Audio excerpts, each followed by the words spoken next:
Naganap sa mga sumunod na araw ang iba't ibang karanasan na nakakatakutan. Lumaganap ang balitang ang mga estudyante ay kinasabwat ng mga taga-bundok ng San Mateo at di umano lulusubing bigla ang Maynila sa tulong ng mga bapor na patigma ng mga Aliman na nooy nasa look ng Maynila at tutulong daw sa kilusan. May pangkatim daw ng kabataan ang nagsadya sa Malacanang upang tumulong sa Kapitan General at sapagkat natuklas ang pawang sa natahan ay ito'y kinulong.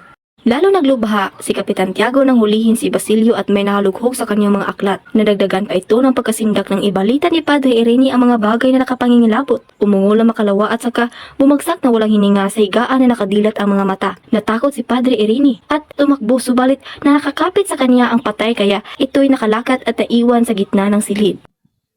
Nahuli na ba si Tadio? Aba, nabaril na siya. Nako, hindi yan pwede. May utang pa siya sa akin. Ginaw, huwag niyong lakasan ang inyong pagsasalita at baka pag hinalaan kaalam kayo. Sinunog ko na ang lahat ng aklat na ipinahiram niya sa akin dahil baka matagpuan pa kapag nagsiyasat.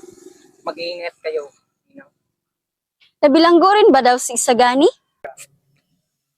Walang isip ang isang isaganing iyan. Hindi naman siya dinarakip na paroon at napresenta. Tiyak na mabarilin din siya. Wala naman siyang utang sa akin. At paano naman si Paulita? Marami siyang tagahanga. Maaaring damdamin ng bahagya.